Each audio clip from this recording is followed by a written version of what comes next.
On est très heureux maintenant d'accueillir Aziza Akmouche, Head Division Cities Urban Policy Sustainable Development auprès de l'OCDE, autour du thème extrêmement intéressant des villes médianes. Aziza, bonjour. Bonjour à tous, merci beaucoup Vincent et Lila pour l'invitation et toutes mes félicitations au Hub Institute. C'est toujours vraiment un plaisir de travailler avec vous et de partager dans la ligne des messages que vous relayez depuis le Hub Institute, les comparaisons internationales et les messages équivalents et parfois un peu différents que l'on observe dans les travaux qu'on conduit à l'OCDE. Et on couvre 37 pays pour ce faire. Je voulais concentrer ma présentation dans les 10 minutes qui me sont attribuées sur le triptyque entre le numérique et notamment la révolution du télétravail, la mobilité urbaine et durable et la façon dont elle est repensée et le potentiel que l'on voit depuis l'OCDE et dans beaucoup de pays pour ce que l'on appelle les villes de taille moyenne dans cette ère post-Covid. Et donc, je vais partager avec vous quelques données, quelques indicateurs et quelques messages qui ressortent de ce travail. Le premier message qui est très important et que l'on a beaucoup relayé ces derniers mois, c'est que d'une certaine façon, la révolution du télétravail a été très largement accélérée par cette pandémie, qu'on a en réalité fait en 6 mois, ce qui nous aurait probablement pris 10 ans, et que cette révolution du télétravail que l'on a observée surtout dans les grandes métropoles des pays de l'OCDE rebat les cartes d'une certaine façon dans ce que l'on appelle l'équilibre spatial et les choix de préférence des citadins quant à leurs attentes dans les mois à venir. Et ce que vous voyez à l'écran, c'est les données que l'on a produites au niveau territorial, donc désagrégées au-delà des moyennes nationales, sur la télétravaillabilité des différents emplois dans différents pays de l'OCDE, mais surtout sur les très fortes disparités entre les villes où vous pouvez le moins télétravailler et celles où vous pouvez le plus télétravailler, qui sont très souvent évidemment les capitales ou de grandes agglomérations urbaines et qui dépend aussi de la structure de productivité des différents territoires. Et vous voyez sur la partie droite les types de territoires dans cette dynamique du télétravail, depuis les zones rurales jusqu'aux villages et aux villes un peu semi-denses et jusqu'aux villes que l'on caractérise à l'OCDE comme des aires fonctionnelles urbaines qui regroupent au moins 50 000 habitants. Ce que l'on voit, c'est que dans ces villes de plus de 50 000 habitants, le taux de télétravaillabilité est 13 points de pourcentage au-dessus de ce qu'il est dans les zones rurales et qu'évidemment, dans de grandes capitales comme on le voit à Paris, à Londres, à Stockholm ou même à Bruxelles, plus de la moitié des emplois sont sujets au télétravail. Et donc, ça a donné lieu ces derniers temps à beaucoup de réflexions sur le départ des citadins des grandes agglomérations urbaines pour aller se mettre au vert ou pour,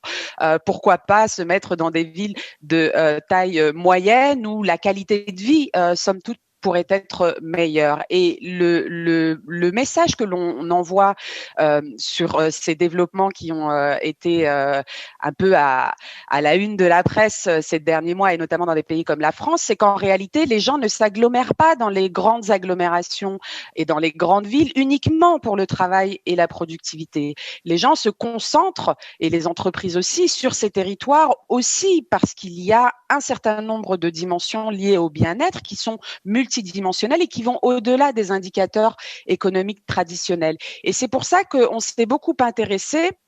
aux réflexions qui ont émergé autour de cette redécouverte de la proximité, de l'accessibilité, de la réappropriation de l'espace public et d'un certain nombre de changements de paradigme qui ont été enclenchés dans des villes de différentes tailles dans les pays de l'OCDE,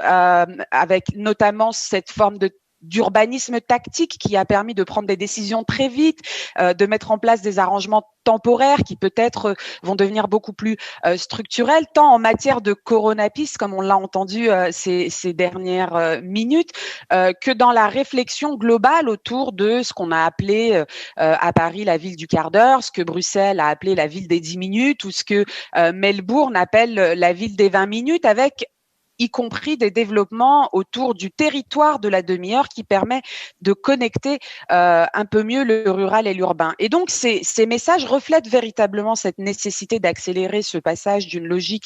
de mobilité à une logique d'accessibilité qui pose beaucoup d'enjeux dans les pays de l'OCDE, puisque les grandes métropoles ont été construites sur le concept de l'hyper-mobilité. Mais il y a quand même un certain nombre de points auxquels il faut faire très attention. D'abord, la question des inégalités. Ensuite, celle de la ségrégation spatiale, puisqu'on sait que plus une ville est grande, plus elle est source de ségrégation spatiale et d'inégalités. Vous pouvez avoir à Londres ou à Baltimore 20 ans d'écart en espérance de vie en fonction de votre code postal ou de votre station de métro. Il y a aussi des questions de cohésion territoriale et de lien urbain-rural. Donc, il ne faudrait pas que ce nouveau discours sur l'accessibilité ne débouche sur un repli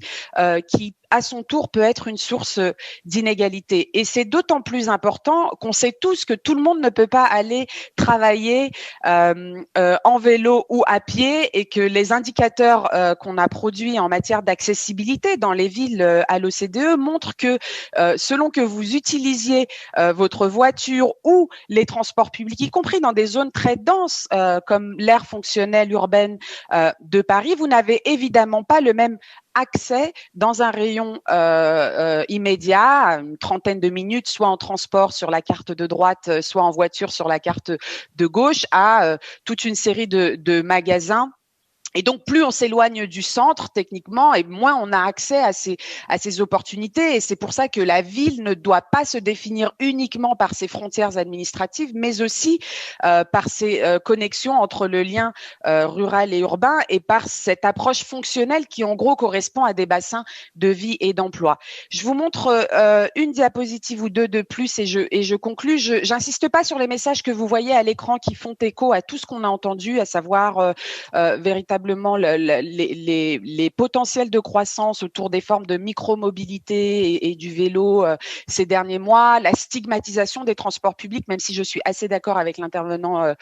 précédent sur le fait qu'il va y avoir un rebond si les autorités publiques arrivent à réinjecter de la confiance en la matière, mais aussi un message peut-être un peu plus précautionneux, si je puis dire, sur le retour de la voiture individuelle que l'on n'observe pas effectivement. Je suis d'accord avec Luc Châtel dans beaucoup de pays dans le cadre de l'Union européenne, mais que l'on observe de façon très significative dans des pays comme les États-Unis, la Chine ou même le Canada, où l'on a mis en place, y compris des systèmes et des incitations pour encourager le retour de la voiture individuelle, qu'elle soit électrique ou pas d'ailleurs. La dernière diapositive que je vous